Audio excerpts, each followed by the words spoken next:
Good morning, everyone. This is Commissioner Bell. Today's Tuesday, November 5th. It's Election Day 2024, and we'll call this meeting to order at 8 a.m. As a reminder, our call-in number is 971-254-3149, conference ID 866-914-607#. Before we get started, I'd like to remind everyone to mute your phones. You can do this by pressing *6. Please unmute yourself when called to speak, again pressing *6. It's very important for all others to remain muted. Thank you. Well, we'll start out with the Board of Commissioners. Welcome. Good morning, Commissioner Olson. Good morning, Commissioner Bell. Happy Election Day. Thank you, and same to you. And good morning, Commissioner Scar. Good morning, everyone. Okay, we do not have Adventist Health Tillamook with us this morning, so we can jump right in with the Coastal Caucus and Senator Weber.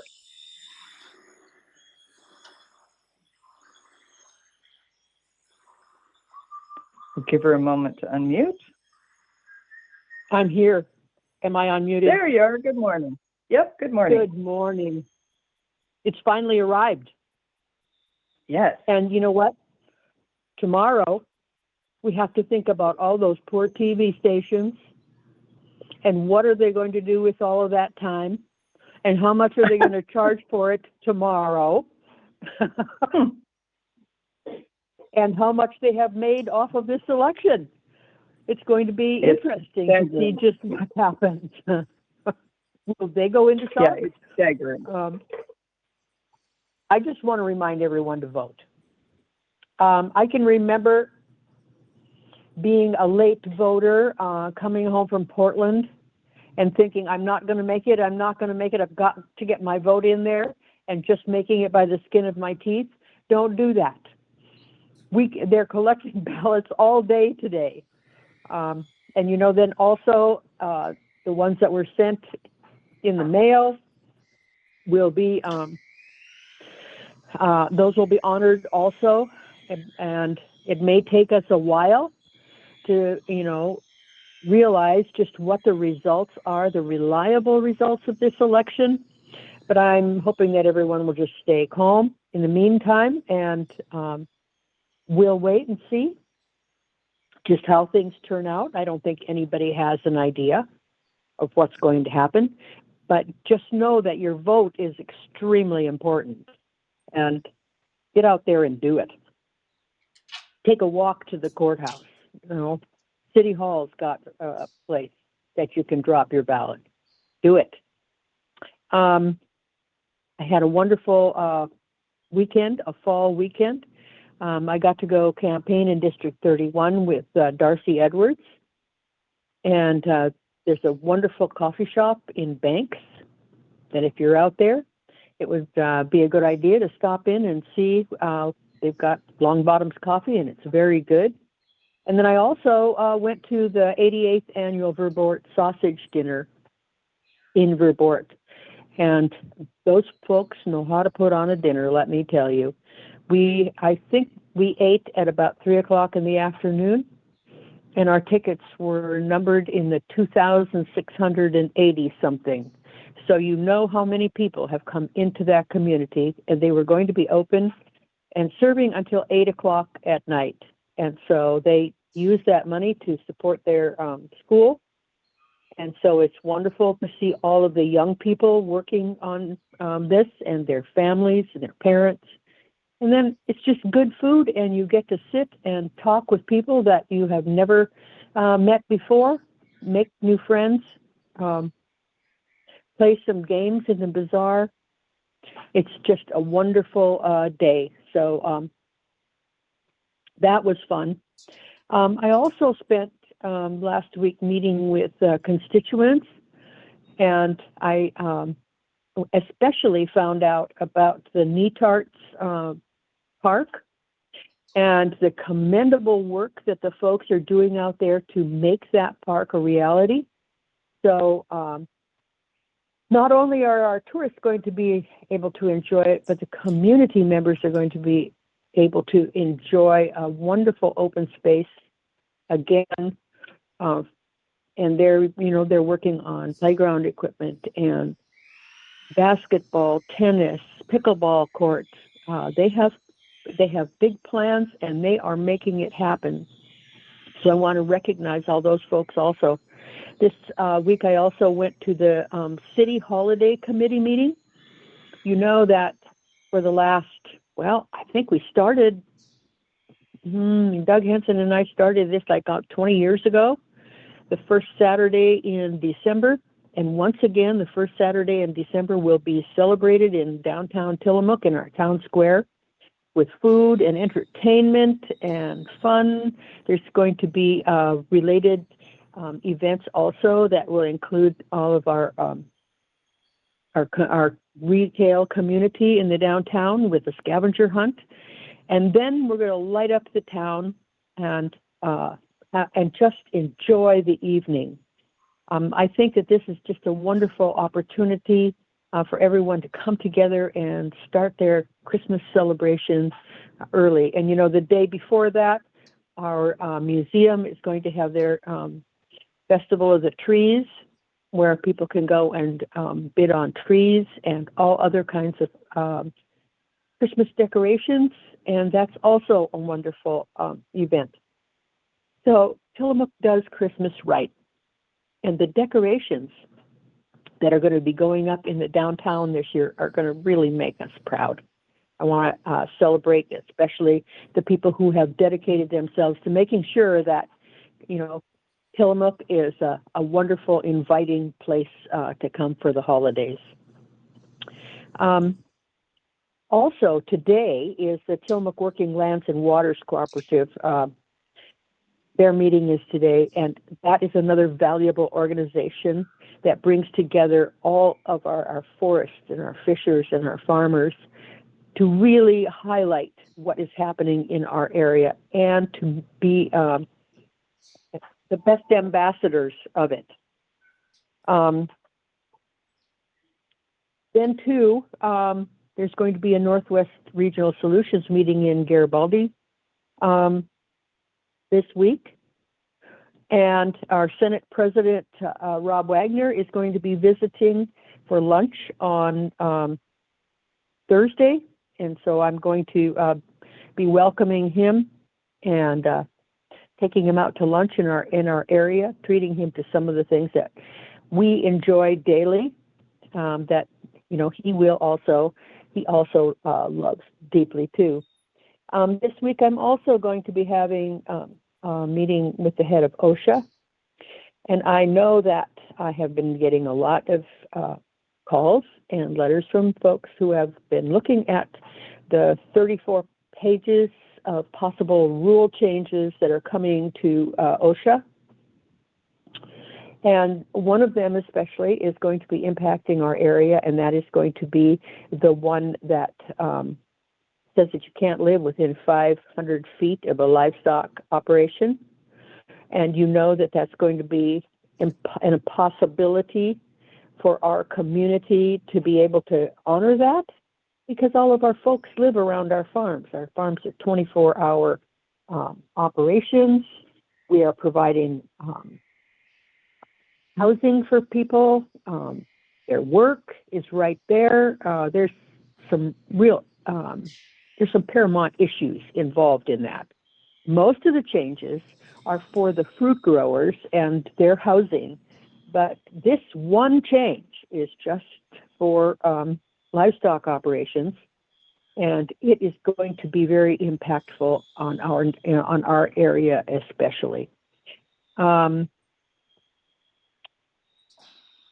As the weeks go by, I sit here in the middle of Tillamook and I listen to all of the sirens, and I really want to highlight our first responders, from our 911 dispatchers to our fire to our EMTs. Making sure that people are safe and taken care of and rescued. Thank you all for what you do. Sometimes we take it for granted, but we cannot do that. These people save our lives every day. And then, too, we've got Veterans Day coming up soon, and there are many different celebrations of our veterans and for our veterans in our district. There's a great one over in North Plains. There's one in Astoria. I have not heard the details on the one in Tillamook, but I'm hoping that it's going to occur and that they will get that information out there soon so that we can come and participate and honor those folks who have given so much for our country. And with that, I'm going to say vote again, just to tie it all up with a bow. And I want to also commend Commissioner Bell. We had a wonderful lunch last week to talk about all kinds of issues for our state and our county. And I appreciate the ability to interact and discuss these things on a one-to-one basis. So thank you, Commissioner Bell. And with that, I'll close. Well, thank you, Senator. I so enjoy getting together with you and figuring out things we can work on together. And I am very grateful for this relationship also. So thank you.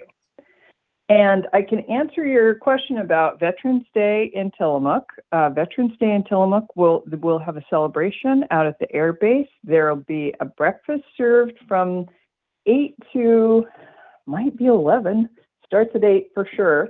And the breakfast will be prepared by Brittany Bakes. That is the new business that's out at the Air Museum. And if folks haven't discovered it yet, I highly recommend it.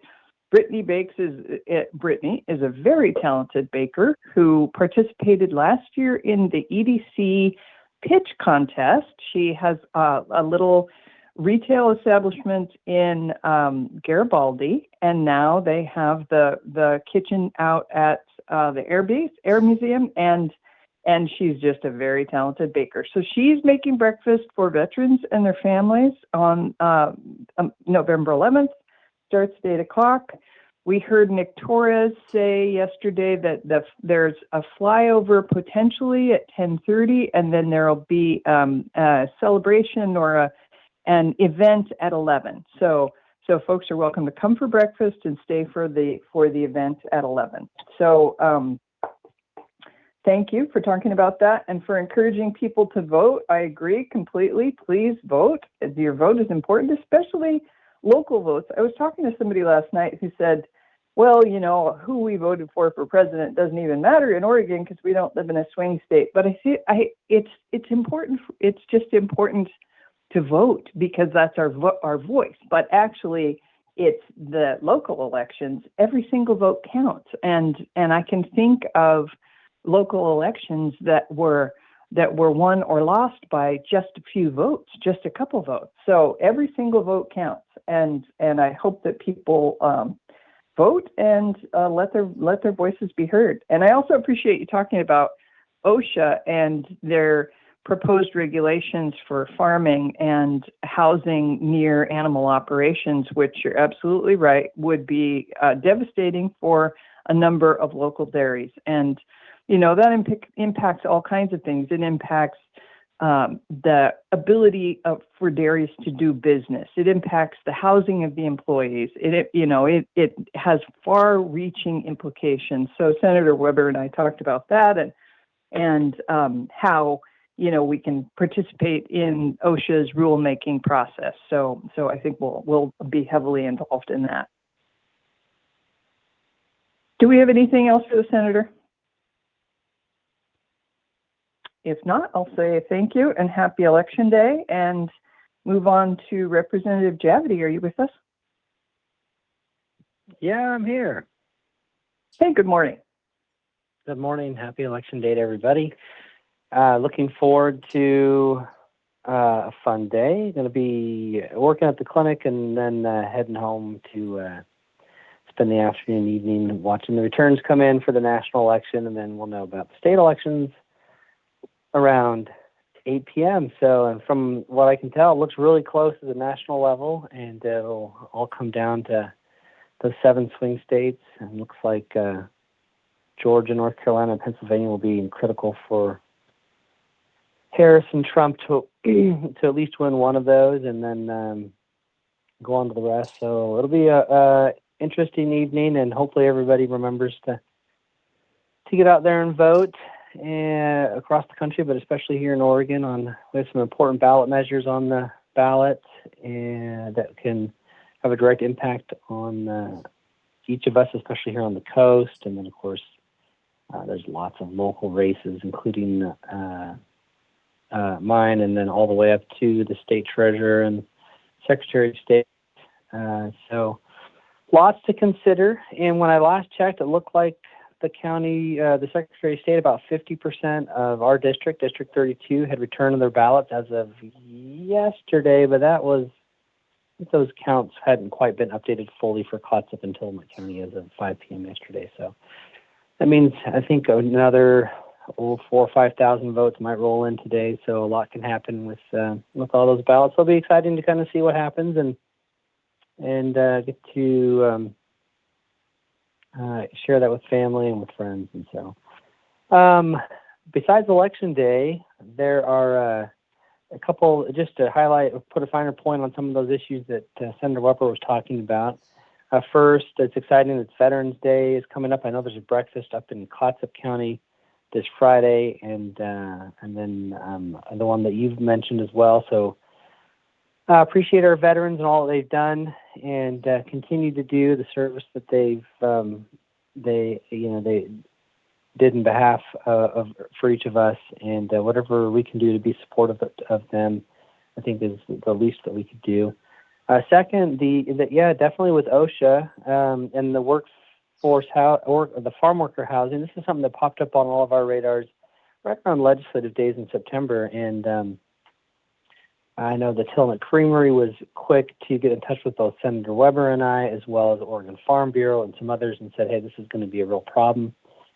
And we talked about those issues, and I submitted a request for a bill that would prevent OSHA from enforcing that rule, or even creating a rule that would prevent farmers from housing workers in existing housing that's already within 500 feet of livestock, because we all know that would be a huge burden. It wouldn't be easy to just build new housing, especially with the FEMA buyout that's being overlaid. And so just too many potential issues and problems.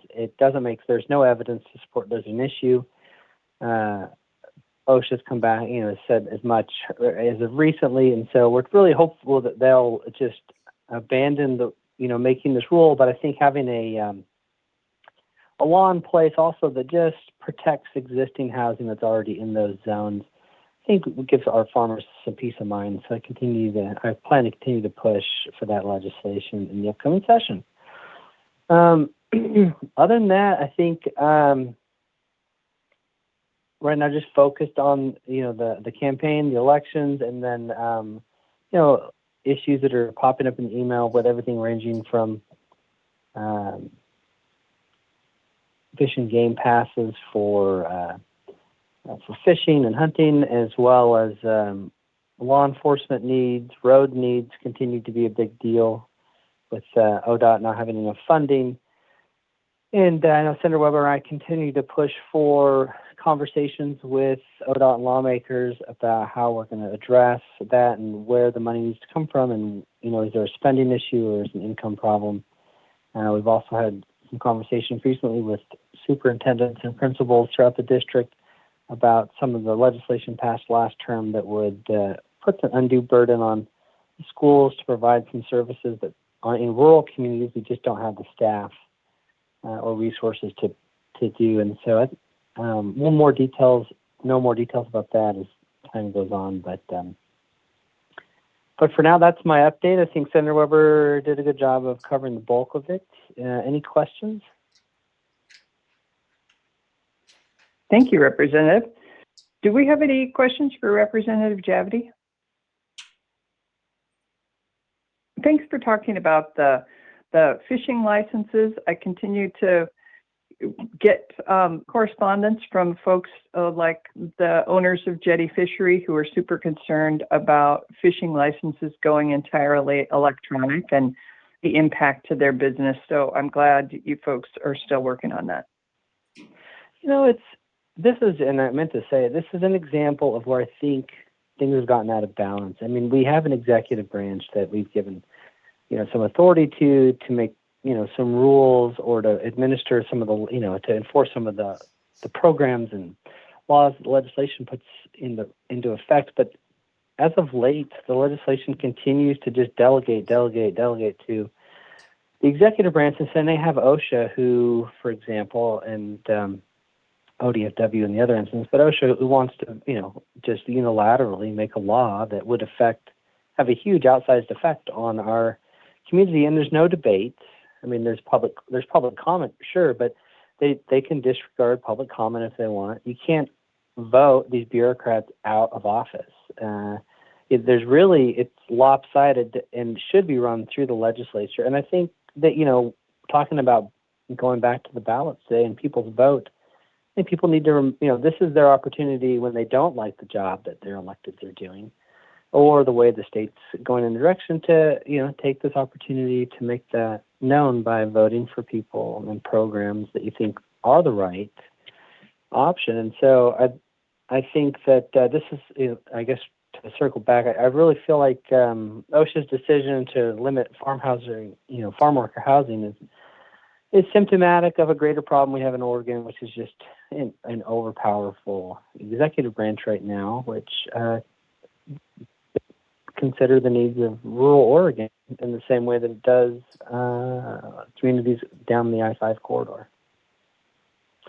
And things like ODFW wanting to implement a digital licensing system sounds great if you're on I-5 and you're well connected to the internet. But if you're, jetty fishery and the internet's not great out in their neck of the woods, and cell phone connection's not good, and you're out in the middle of the ocean and you need to show your pass to a OSP, and you can't get service to do it, I mean, the whole thing starts to unravel. And I think that those types of situations need to be taken seriously and need more discussion and thought than go into them, and because of the impact it has on real people and their businesses and their lives and their families and et cetera. So, sorry, just my 2 May I cents interject? there. Take it or leave it.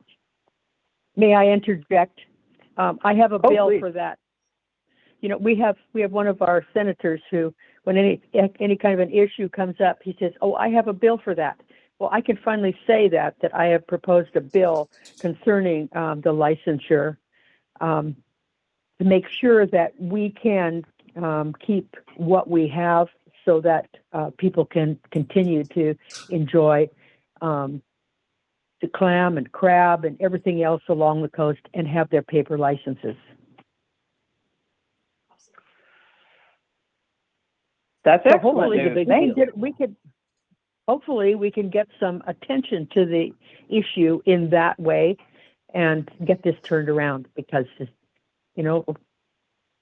with Yeah. we're challenged here. Yeah. They think, like Well, I'm you glad said, you did they that, think, Senator. yeah, I listened. Okay, I won't say anymore. Well, thank you. That is great news. Thanks for taking that action. And yeah, thank you both. Thanks, Representative, for taking action on farm housing. I think it's an interesting conversation about how people who are remote from us, people presumably in Salem, are making decisions that make sense to them that they don't really have any idea about the real impact. And so it's very frustrating. And I'm glad that you folks are working on it. Thank you. And the other thing to realize with that is that this action, this 32 pages of changes to OSHA rules, started back in 2017 and then was put on hold by COVID. And so this is just picking up the ball from 2017 and 18 and bringing these issues forward. So there needs to be a lot more explanation and transparency as to what they're doing. So there you go. Thanks, Senator. Do we have anything else for Representative Javity? If not, I'll say thank you so much, and we can move on to the Tillamook County Community Health Centers. Well, thank you a lot, Commissioner. Good to talk to you, and to the rest of you. Have a great day. Thanks. You too. And Do good we have morning, Ed Commissioner. Colson? Good morning, Ed. Yep. Good morning. Good morning, Tillamook County. November. We're in November already. Well, November is American Diabetes Month. It's a time to learn about the risks and causes of diabetes, find resources to help prevent and manage diabetes, and share stories about the impacts of diabetes. In 2023, an estimated 8% of Tillamook County adults have type 2 diabetes. In addition, the CDC reports that 1 in 3 U.S. adults have prediabetes, a condition of elevated blood sugars, and yet most do not know they have it. If you think you or someone you know might be at risk for diabetes, now is a great time to learn about the risk factors and prevention strategies. Visit doihaveprediabetes.org to take a free, quick, and easy risk test. Throughout this month, please follow our Facebook page at Tillamook CHC for more resources and information on diabetes. Well, at the health department, we are saddened to share that Chris Kraft, a family nurse practitioner, will be leaving Tillamook County Community Health Centers on December 13th, 2024. Chris has been a valued member of our team for the past 10 years, and we support his decision to explore new career opportunities. Letters have been mailed to Chris's current patients, and Chris has asked us to share this message with the community. It has been a privilege and a pleasure to serve as your healthcare provider. I am sad to leave my wonderful patients and coworkers, but excited for the new opportunities for my career and for my family. Our community can be assured that we are committed to ensuring that our patients continue to receive the highest quality of care. Patients with questions or concerns about this transition or who would like to explore healthcare providers and options within our health center are encouraged to call us at 503-842-3900. And our vaccine clinics, they're winding down, but there's still time to stop by, one, and get protected against COVID-19, the flu, and for over 65s, also pneumonia. So tonight, Tuesday, November 5th, Tillamook County Wellness is hosting a health fair from 3 to 7 p.m. at the fairgrounds in conjunction with our vaccine clinic. Come on down and get a free meal, door prizes, family-friendly activities, and cancer resources. And then tomorrow, we're also hosting a Spanish vaccine clinic, Wednesday, November 6th, from 11 to 7 at the fairgrounds. There'll be a free meal there, Spanish-focused resources, bilingual staff, and interpreters available. Both of these events are open to all and are full vaccine clinics as well. More details about all of these events on our website or our Facebook page. And as a reminder, Monday, November 11th is Veterans Day, and our offices and clinics will be closed in honor of this important holiday. We thank all veterans for their service. And that's our update, and I'll turn it back over to you, Commissioner. Thank you very much, Ed. Do we have any questions for Ed?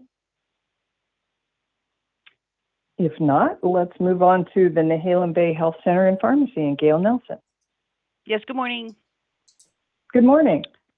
I have 3 announcements, a construction update, a job fair that we're participating in, and also outreach team at Tillamook Bay Community College. So here I go. Our new facility is starting to take shape. The retaining wall behind the building has been backfilled, and the building perimeter walls are starting to be poured. The Nehalem Bay Health District has been providing regular updates on its Facebook page. And next, we are participating in a job fair Wednesday, which is tomorrow, November 6th, 11 a.m. to 2 p.m. at the Tillamook Library. We'll have a team at the main library on Wednesday. It's a multi-employer job fair. So if someone you know is looking for work, please encourage them to attend. And people can also visit our website to see what openings we have available. And finally, our outreach team at Tillamook Bay Community College is first Wednesday of every month from 3 to 5, and they help people sign up for health insurance through the Oregon Health Plan or through the Oregon Health Insurance Marketplace. So they can also help connect people to other needed resources. And that's it for me today, unless there's any questions. Thank you, Gail. Do we have any questions for Gail? If not, I'll thank you again, and we can move on to Tillamook Family Counseling Center and Frank Hanna Williams. Good morning, Commissioners. Frank Hanna Williams, Director, Tillamook Family Counseling Center. I just have a couple of announcements this morning. One is that on November 7th, we have our Active Parenting Series. It's a three-session series, November 7th, November 14th, and November 21st. It is a virtual parenting support and with practical parenting and caregiver skills and improved communication skills and strategies for student success. If you're interested, this program involves you get a parenting handbook and a parenting workbook. That is part of the process. If you are interested in registering, it is free. It is a free virtual series. You can find out more about the series by emailing. It is Melissa CS at pfcc.org, or you can call the agency at 503-842-8201 and ask about the Active Parenting Series. Again, it's a parenting education series for parents and caregivers of children between the ages of 5 and 12. And this is offered as no charge for participants who live in the Northwest Parenting Region. And that region includes Tillamook, Clatsop, and Columbia counties. Again, November 7th, 14th, and 21st. It's in the evening, and it's between 6 and 7:45 p.m., and it is a virtual via Zoom format. The other thing I wanted to just say is that we are also honoring Veterans Day on Monday, and our services in our office is closed. This is the inaugural time. This is the first time that we have had this as a time in which the agency is closed. So this gives us a time to honor both our veterans in our community, and we also continue to acknowledge the persons who are veterans who are part of Tillamook Family Counseling Center staff. So if you have any questions, I can answer them now. Thank you, Frank. Do we have any questions for Frank? If not, we can move on to the Sheriff's Office. And I believe we have Under Sheriff Matt Kelly with us this morning. Is that right? That's correct. Morning, Commissioner Bell. Good morning. I'm sitting in for the sheriff today. He's unavailable. He wanted me to pass along stats that he's been providing to the community each month. For the month of October, the sheriff's office responded to 1,545 calls for service. A snapshot of what those calls are: there were 7 of them were for assault, 36 were for burglary and theft, 35 for different disturbances, 33 for motor vehicle accidents, and for missing persons and search and rescues, there was 12 of them. Of those 1,500 and plus calls, there was 26 arrests made out of those. Also, the sheriff's office conducted 177 different traffic stops and completed 205 civil service assignments. Also, the sheriff said that wanted me to report out about domestic violence calls that Commissioner Bell asked about at the beginning of the month. For the first part of the year, or from January 1 until the middle of October, the sheriff's office responded to 271 calls that had related to domestic violence. Of those calls, there was 79 people were arrested because of that. The different types of calls were varied: disturbances, restraining order violations, etc. I'd also like to mention we are in the winter months. Hunting season is in full effect. If you do go out in the forest, make sure you're prepared in case you get separated from your party or get lost. The deputies are very active and responding quickly to find lost hunters. The last thing I wanted to bring up, the sheriff's office is doing a hiring event or a testing event November 14th at the fairgrounds. That'll involve a post-test, which is a high school equivalency test, and a ORPAT test, which is a physical fitness test. We're going to start at 8:45 and move on till early afternoon. If you have any interest in becoming a deputy, that's all. We have positions open in all divisions: corrections, parole, probation, and criminal deputy. Reach out to the county's website. My information, or call me, and my information is on our social media and on the website, and we'll answer any questions. And that's all I have, unless anybody has any questions. Thank you very much, Under Sheriff Kelly. Do we have any questions for Matt?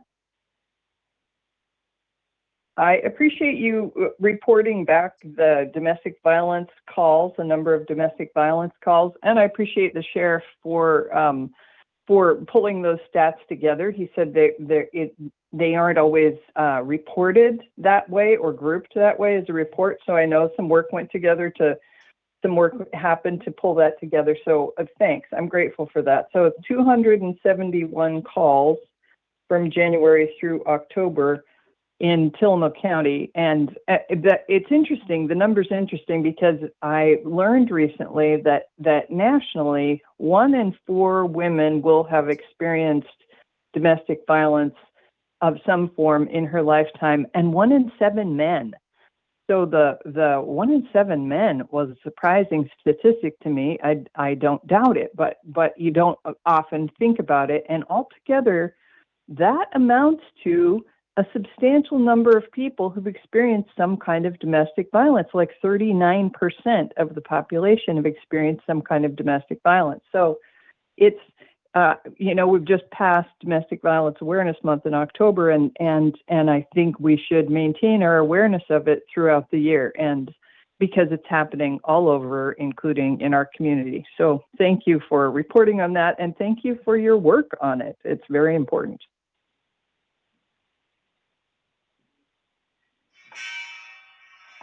Thank you. If we don't have anything else, yeah, you're welcome. Thank you.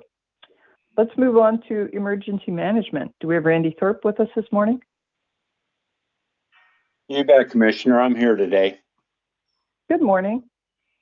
Good morning. I just wanted to start off with letting you know that we had 3 very successful exercises here in the county. And these exercises / drills were in conjunction with a statewide Cascadia subduction drill known as the Iron Ore 24. And this was a continuation of the Cascadia event that they had back in 2016. So they kind of wanted us to start 5 days into the event. And the first exercise, we got some people together in our emergency operating center, and we talked about continuation of operations, and also the very important thing of the continuation of government within the different agencies and departments that were there. After that, we went on and started to discuss what, who, and how of getting information out to the public during an event of this size. And it was really great to have that interaction among the representatives of the groups. We had 911 Center there. We had our Nehalem Bay Emergency Volunteer Corps there. We had the South County Emergency Volunteer Corps there. We had Rockaway Beach, Bay City and Tillamook, and Netart's fire departments. We also had Tillamook County Health, and we had Public Works there. So it was a great opportunity for us to all sit down and really talk about some very important subjects. Right after that, I moved on to another exercise. I was approached by the Office of Emergency, at the Office of Resilience and Emergency Management, which is part of the Department of Health of Human Services, about doing a mass care exercise. And so we had myself, and then we had a representative from the Oregon Office of Resilience and Emergency Management. We also had a local representative of the Department of Human Services, and then we had the Tillamook County Medical Reserve Corps representative there. We discussed some various ways to access help in providing the necessary care to everybody in Tillamook County. And we basically concentrate on how we can meet the needs of the medically complex population that we have here. So part of the exercise was for the group to develop resource needs, basically supplies, equipment, and personnel. And then we went ahead and submitted those requests to the Emergency Coordinating Center in Salem. So that was another great exercise. We explored some new ways of gathering information to where we can be able to make sure we provide services to those individuals that need special consideration within our county during a disaster. Then we took a break, and then the next day was a great day that we did a regional communications interoperability exercise. And this was a communication exercise, and it was coordinated by Randy Storms with the Confederated Tribes of the Siletz Indians back down in Lincoln County. So we had participants from Lincoln County, their Emergency Operating Center, Clatsop County's Emergency Operating Center. We had Manzanita's Emergency Operating Center, and of course the one here in Tillamook. So we were testing communications via different ham radio frequencies and repeaters.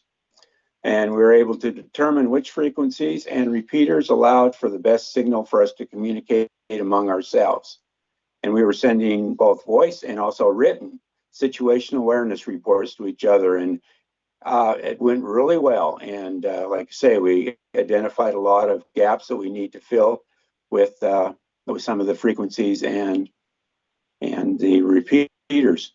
And it was pretty interesting because our sister county over there in Umatilla, they actually checked in with us. So our signal was reaching Eastern Oregon because they were also participating in a drill, and they just happened to hear us talking, and they chimed in and asked us if we needed any help. So that was great. So it was very good exercise again. And from my understanding, we've never really had a communication drill that's involved 3 counties, a tribe, and a local emergency preparedness volunteer group up in Manzanita with their emergency operating center. So it was really nice to test that and not just among ourselves. So it was a great opportunity. It was really fun.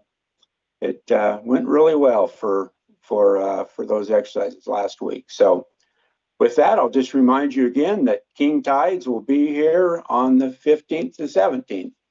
And so with that, I'll turn it back to you, Commissioner. Thank you very much, Randy. Thanks for all that excellent work. That is a lot of good work. Those kinds of exercises are so important for us for preparedness, to know when it happens, what we're going to do. You know, drilling is just very important for when the emergency happens, for people to know, like, this is what I need to do first, and to just move right into action. And it's very encouraging to know about the communications tests that people in other parts of the state were getting our communications, because there may come a time in an emergency when that's what we need. We need the people on the outside to know what's happening here on the coast. So thanks. That is a lot of excellent work. Yeah, it was really enjoyable. It worked out a lot better than what I thought. You know, you always worry when you start to put some things like this together that you're not going to have good participation, or something's just, you know, it's just not going to be beneficial. But man, this was great. It was really, we had some great participation from a lot of different individuals and agencies within the county. So like you say, it's a good way for us to all get together, and hopefully we will, well, not hopefully, we will continue doing these types of drills throughout the next coming year. Good. I'm glad to hear it.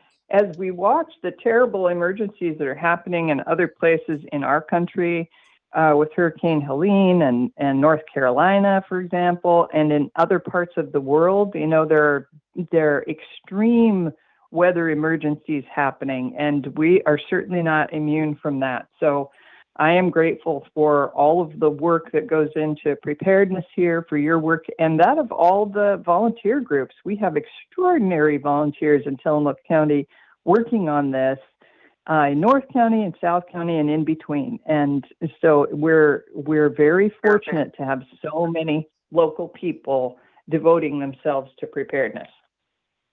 Well, and one more thing on that, Commissioner, our communications was basically our ham radio system is all volunteer.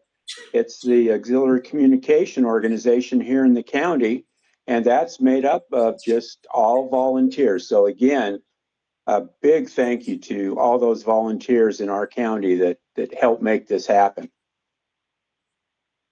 Yep, I agree. Thank you. Okay, do we have anything else for Randy?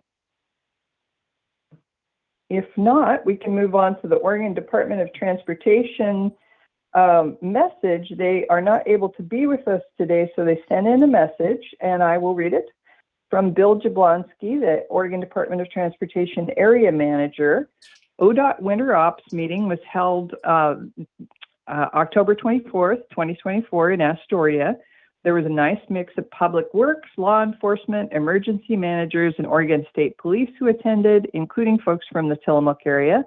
La Nina is the probable weather outcome for this winter. High probability of wetter and cooler conditions from December through March of 2025. Oregon 131, Tillamook River Bridge painting repair is expected to be awarded during November for up to 6-week construction in early 2025, and more to come on any traffic control once the project is awarded. You can find the project webpage on the ODOT website. Oregon 6 at Wilson River Loop Road continues engineering redesign of the intersection. Design is now 60% complete and construction is fully funded. That's good news. Construction is expected to start in mid-2026, which is earlier than they initially expected. US 101 and the Kearney Creek Bridge, Oswald State Park, repair of the sidewalk and rail is expected to be complete November 8th. One-lane bridge with 24/7 traffic control is currently in place. And from Mark Buffington, the ODOT District 1 Maintenance and Operations Manager, his North Coast report is that Tillamook maintenance crew has finished their pavement patching for the year on Oregon 6 and US 101. During the month of November, they will be focusing on cleaning ditches on Oregon 6. So thanks to our ODOT partners for reaching out and providing a report. And with that, we can move on to the Board of Commissioners report. Commissioner Olson, would you like to start today? Thank you, Commissioner. Yes, I will. And I'll, being the liaison to the county clerk, I'll give you some election information. First of all, the courthouse will be open until 8 o'clock tonight for sure, and probably a little bit later. And there'll be a single entrance on the south where you will pass through security, but then you can make your way on the first floor and deliver your ballots right up until 8 o'clock. And of course, at 8 o'clock, they do pull the boxes and the elections are closed. As of last night, close of business, there were 13,102 ballots delivered and in receipt by Tillamook County, and that's 59.57%. There are 21,666 registered voters as of the closing a few days ago. So that is almost the 60%. The people who've been doing this for a few years are predicting somewhere around 85, 87, maybe as high as 90%. There's a lot of ballots that come in today. And as I mentioned, you can deliver them right up at the courthouse right until 8 o'clock. And there are a number of drop boxes around the county. I think there's 7 or 8, and they will accept ballots up until 8 o'clock as well. And there are people scheduled who've been deputized by the clerk as a deputy clerk, authorized to pick up ballots, and they'll be right at the ballots at the closing hour and take them away and take them to the courthouse. So they probably won't be in the first count that's released right after 8 o'clock, but they'll be in second release of voting results tomorrow around 5 o'clock. And then as the laws have changed a bit, there's up to, I think, a week, almost 7 days after today, until next Tuesday, when ballots can be received and counted, provided they have a postmark. And so I think all that will come together. So if it's a really, really close election here in Tillamook County, we may not know the final results for a week or so. But you'll have a pretty good idea tonight, shortly after 8 o'clock, particularly if it's not close. So that's the latest on elections. And I will tell you from my personal experience, I've been elected to various offices 7 times, I think, over the past 20-some years, including Tillamook PUD and our water and sewer districts down in South County. I once was elected by 1 vote. And so if you think your vote does not count, you would be wrong. Every vote counts, particularly in the smaller elections where you have a few hundred or even a few thousand votes. It most certainly does count. So that's the election side of it. A couple of other things. Last week, towards the end of the week and into the weekend, I attended what's called an Oregon Connections Conference over in Sun River. And that was basically all the cable TV, broadband, internet services, all the companies and organizations that provide that service across the state of Oregon. And we meet once a year to talk about what's happening at the federal and state levels and what's coming down in terms of legislation and opportunities to expand particularly broadband service across our counties or our respective jurisdictions. I think there were about 250, 60 people there, a lot of people from the state and a few federal people. And the message to take away is there's still an immense amount of money from the federal government that's being administered by the state of Oregon, almost $700 million yet to be passed out to organizations like Tillamook Lightwave, which will be looking for our share to expand service to the underserved population here in Tillamook County. What the process is a grant process, but it's primarily aimed at rural areas in Oregon, and there are lots of them that don't have adequate broadband. As they say, if you have a business or happen to live in the city of Portland, you probably have several choices for adequate internet service, but not so much if you're living up a river canyon here in Tillamook County. And so that's what that is for, and we intend to get our fair share. So more to come on that one. I'll mention just quickly the county budget. We've talked about this a number of times over the past months. There is a forecast shortfall in the general fund, and where we are in the process, we've looked at a number of options, I think in excess of 60, including some fairly drastic ones in terms of raising additional revenue, cutting expenses, and a combination of all of that. And where we are now, we prioritize them by meaning what could be done with the county commission, what could be done or requires a vote of the people, what requires an action at the legislative Oregon legislature, and so on. And we're bringing in an organization to look at where we are and save us from reinventing the wheel, I guess we could say. This organization has consulted with many of the cities and counties across Oregon and Washington and who've had a similar dilemma, and they've said, okay, well, you can do this, or if you do this, there's some consequences on this side. To be sure, we're looking at all the variables. And so we'll be consulting with them over the next couple of months and hopefully narrow this down to where we have viable options that really make sense and would be supported by the majority of people. So more to come on that one. And finally, the last thing I'll mention, the biological opinion that has come out with respect to floodways and flood zones and those sorts of things across Oregon, it remains a very, very big issue. And there are a couple of meetings coming up that will further explain some of the options. There's one in Pacific City this Saturday, 10 o'clock, is the Citizens Advisory Committee. And Sarah Absher, who is our local expert and actually is becoming a statewide expert in this now. She recently returned from Denver after meeting with FEMA officials over there. She's also become a guest speaker at the League of Oregon Cities and otherwise is an acknowledged expert in what is unfolding and some of the requirements coming our way.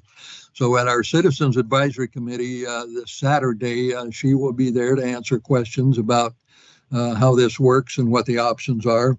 And then there's another meeting that everyone who has any interest at all, and that would be virtually everybody, including our dairy farmers and contractors and others. There'll be a joint meeting of the Planning Commission and the County Commission at the Port of Tillamook Bay, 7 o'clock on Thursday, the 14th of November. So that'd be a week from Thursday, and that will be at 7 o'clock. And again, Sarah and others will explain the options and the timelines and what it means to all of us who live here, work here, own businesses, have a dairy farm. There's some significant requirements and changes and options, and the options are not, they're not very, I guess the word I'm searching for is they're very difficult. There aren't any really good options. They're all have very negative consequences attached. But we will be talking about that. I'm not sure there'll be any decisions made, but it'll be certainly a time to learn about what the options are and what legal counsel has said might happen beyond that. So with that, I'll pass it back to you, Commissioner. Thank you for the time, and remind everybody you've got, let's see, it's almost 9 o'clock, so you've got 11 hours to get your ballot in. And remember that, many, many places in the world don't get to vote. And if they do vote, sometimes their vote never counts. So in America, regardless of your politics, you need to vote. So please do, and ballots will be accepted right up to 8 o'clock tonight. So thank you, Commissioner. Thank you, Commissioner. And Commissioner Scar. Good morning. Thank you. Well, I will chime Good in on morning. the elections conversation because it is absolutely the topic of the day. And just to share with everyone, I'm actually sitting here as I'm listening to this, watching on YouTube the activities in the clerk's office. So I just want to highlight for everyone, if you haven't checked that out, it's actually really pretty cool. I just watched them have what looked like the mail be delivered, and there were ballots in that, and they have begun to sort them. And I can see now that there's some signature verification going on of those ballots. So if you want to know exactly how our election systems work, you can watch it. There are 9 cameras set up in the clerk's office. And you can go to the Tillamook County website, go to the clerk's office, go to the elections tab, and scroll down, and you will see the link there where you can click through to this live stream from YouTube.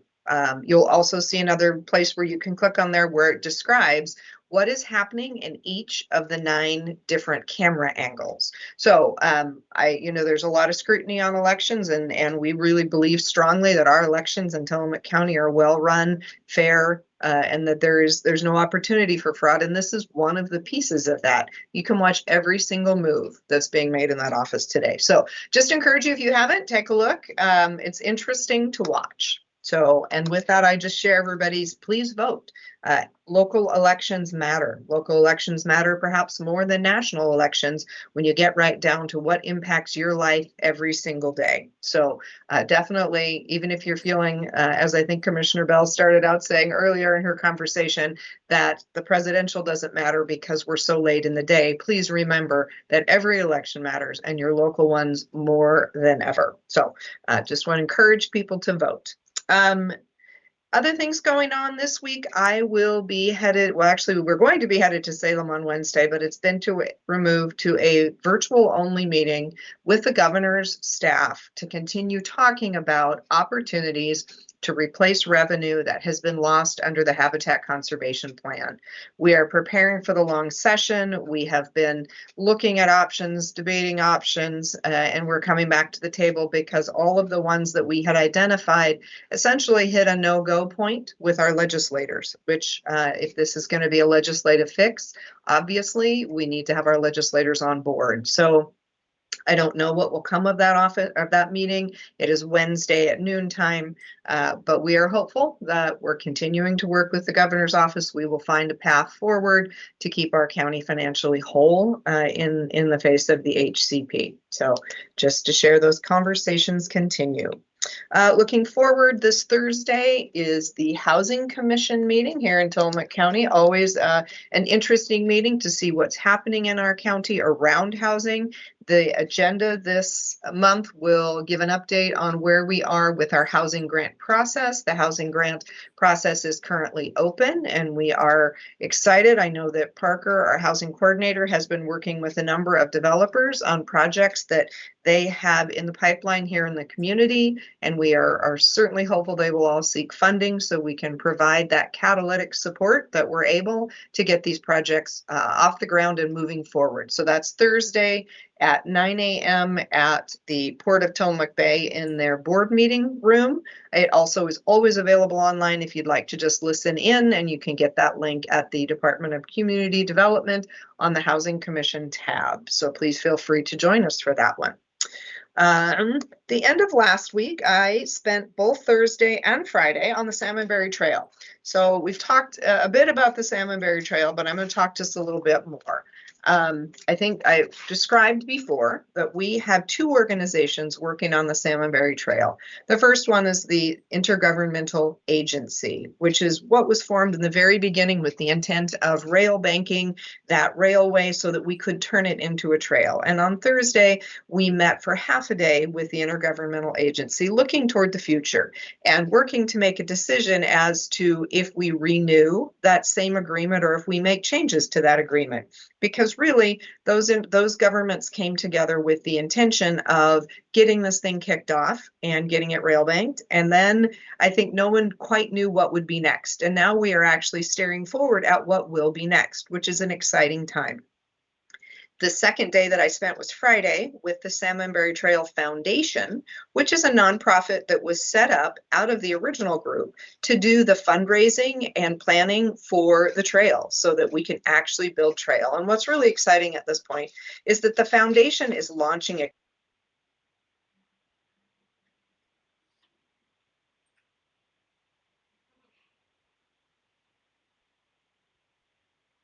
I have lost Commissioner Scar's audio. Did other folks lose her too? Whoops. Okay. It went on mute while I was talking. That was weird. Where did Okay. you lose me, Commissioner Bell? The foundation board, what you did on Saturday. Perfect. So the foundation board met and just really we're visioning for the future. And we talked about a capital campaign that the foundation is kicking off. So the foundation is committed to raising $5.7 million to build 8 miles of trail in the next 3 years. So it's a very aggressive goal, but it is the kind of work that needs to be done to make this a reality. And it's really exciting. Some of the funding will go toward the section of trail in the city of Rockaway Beach, which is well planned already and on its way. So this would be some of the construction funding for that.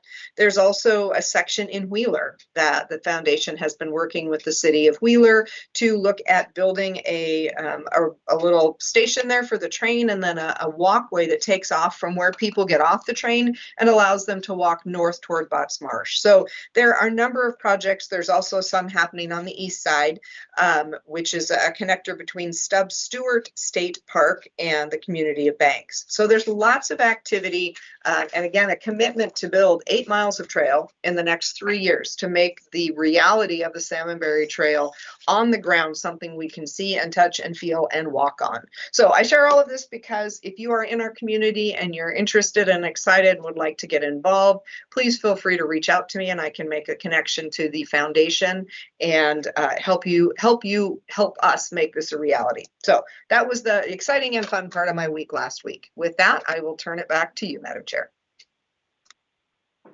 Thank you. Well, I want to just check in about a couple things. I had a great meeting last week with folks from the Port of Tillamook Bay Board of Directors and also the Foundation Board for Hangar B. And we had a good meeting talking about Hangar B and their hopes for Hangar B, their concerns about Hangar B. I think most people know that the historic blimp hangar in Tillamook needs repair and a substantial investment. I think a lot of people care about it. I certainly care about it. A lot of people in our community care about it. It's iconic, it's historic, it's important, and it needs a significant investment. And something new to me I learned is that in other places there are really only a couple of those World War II blimp hangars left in the country, and in places where they're being decommissioned and taken down, it's costing more to take them down than it would cost to fix them because of asbestos abatement. So that was interesting, although we're not considering taking it down, I hope. But it was shocking to learn that it actually costs more to take it down than to fix it. So I mention this just because a lot of people care about the blimp hangar, and a lot of us will be out there on Monday for the Veterans event, and people are working hard to try to figure out how to save it. So there's work happening on that front. Yesterday, I had the pleasure of being in a preliminary meeting, an early meeting about a proposed housing development that was just very encouraging. You know, it's too early to talk about details, and I don't know that the owners would want me to, but what I want to share is the excitement about the project, and that it's, you know, if this comes to fruition, it's a couple years out anyway, but still, it's very exciting that things are happening on the housing front in Tillamook County, and this is an opportunity. Right now, there's a legislative opportunity to include some land in the urban growth boundary, and so it's very it's just very exciting. I came away from it feeling super encouraged that there are people who are considering taking the risk of that kind of investment. They want to invest in housing in Tillamook County, and I'm super grateful for that. There were very highly skilled people in the room talking about the possibilities and the process and steps forward. There was somebody in the room who said, well, Commissioner Bell and Senator Weber will go to Salem and try to get money for this, which is funny, but I'm sure we will if that happens. So I'm sure we'll try, rather. So it's just, you know, good things are happening. Good things are happening right here in our community. And it's very hopeful. So I think it's good to share messages of hope. I was also at the TBCC, Tillamook Bay Community College Board meeting last night. I can give you a little update on the healthcare education building, that it's coming along, it's on schedule, it's on budget, it's very exciting. And we've spent some of our contingency money, but not more than expected, because the surprises that happen are often in the ground. So we're almost out of the ground in terms of building, and so there should be considerably fewer surprises as the building goes up. And so that's all moving forward. It's very good news. I want to end with a couple of thoughts on voting. I was talking to somebody yesterday who voted differently than I did. And we're friends. We've been friends for a long time. And we were talking about how grateful we are to be able to speak to one another respectfully, to listen and care about each other's opinions, and not let the things that we don't agree on separate us or damage our friendship. And so I've been thinking about that I don't want any candidate for any office to damage the relationships I care about. And that would be in my family or among friends, and also neighbors, also our community. So, you know, I know this is a really highly charged time, and people are anxious. And so I just offer this suggestion that nothing that goes on should have the power to damage our relationships. That, you know, we give it that power. So I encourage everybody to just be kind to our neighbors. And on that note, I heard about an event at St. Catherine's Episcopal Church in North County. It's officially Nehalem, but it's on 101 between Nehalem and Manzanita. And they are having an election day event today that's a meditative event. And it sounded just lovely, especially for folks who are feeling anxious. It's between 4:30 and 5:30 p.m. It's a circle of silence and music and prayer at St. Catherine's Episcopal Church. You can find, I found their website easily and go to the events tab. So I also encourage everybody to vote, and I encourage us all to be kind to one another. And with that, I will move on to the cities and start with the city of Manzanita. Good morning, Commissioner Bell. Thanks everyone for all the informative updates this morning as usual.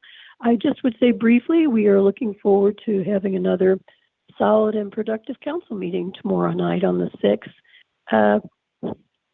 We talked a lot about elections today, and the results of those elections are people who come into public service, whether they're paid or whether they're not, as we have many volunteers in community and public service here in the community.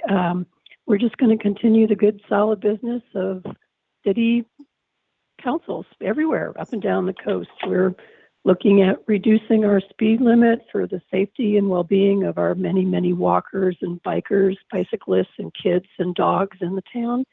We're getting an update on our city hall, which is on time and on budget as of now, and has been able to include some things that people felt very strongly about, including solar power that we weren't sure we'd have enough money for in the beginning, but that's been added.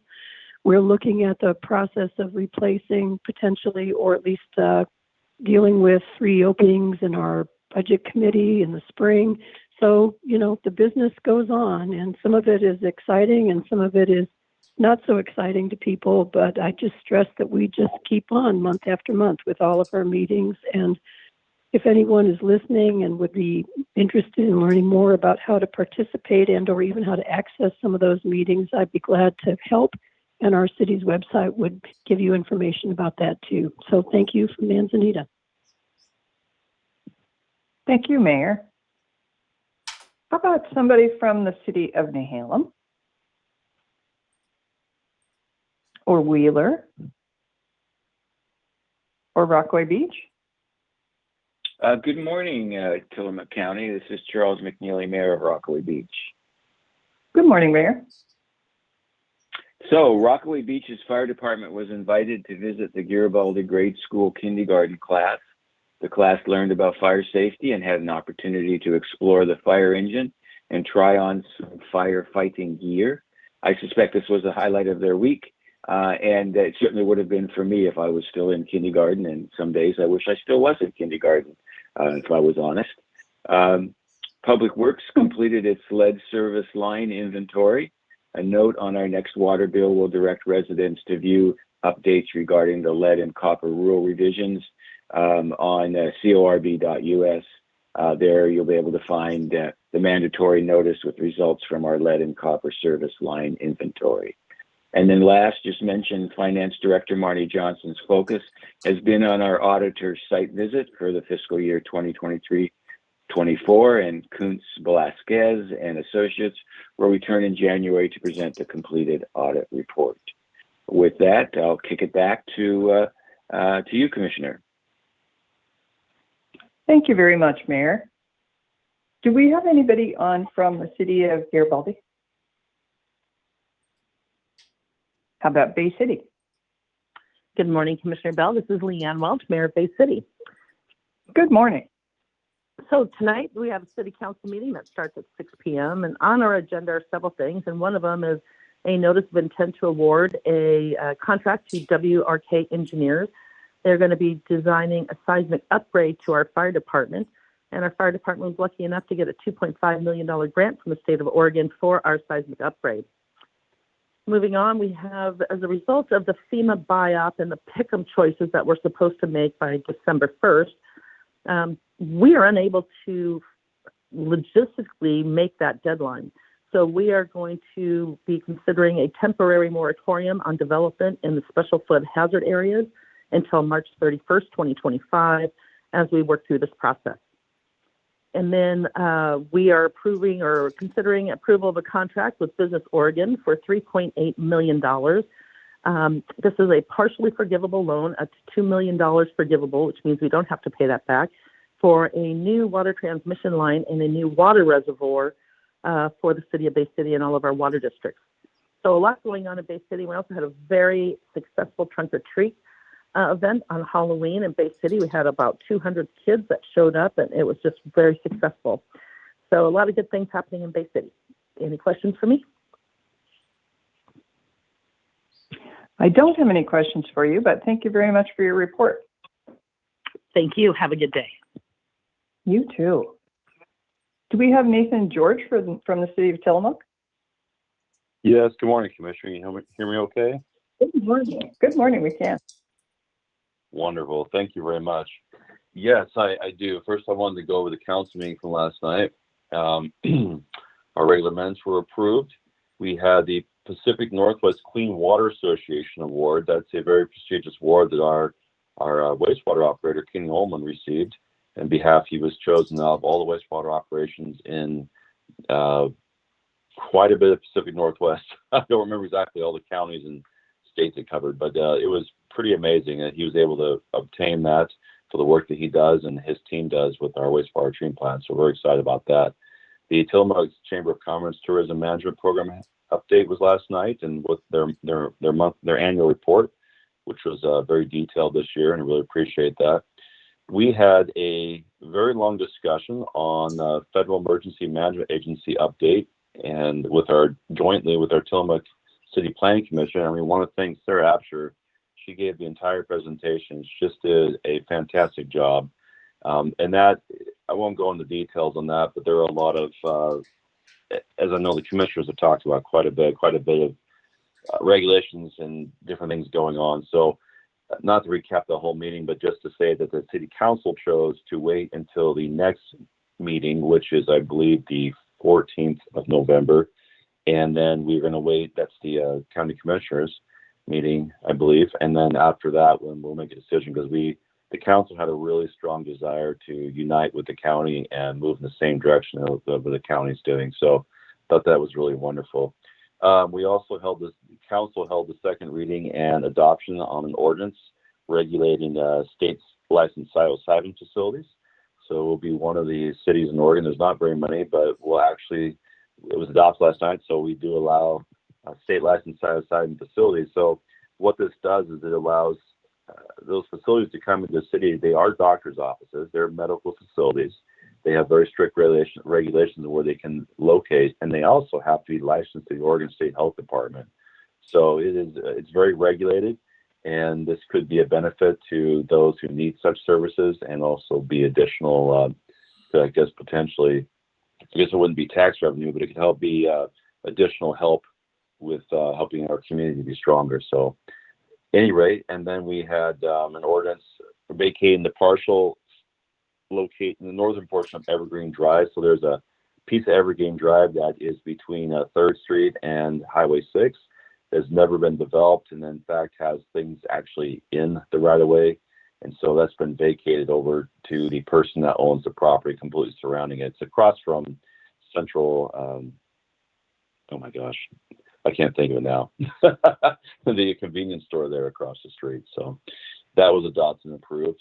The last two things the council talked about was an executive recruitment company for the hiring of a new permanent city manager, and also talking about the hiring of an interim city manager. So in both those cases, it is important to note that there's a public process that has to be gone through. So last night, the council adopted those processes, which is basically that the next meeting, there'll be public hearings for the public to speak on their thoughts or feelings or anything they want to talk. They have to be able to comment on the process for hiring a new permanent manager, and also the process for hiring an interim city manager. So the public has to be able to talk on those and provide comment to the council.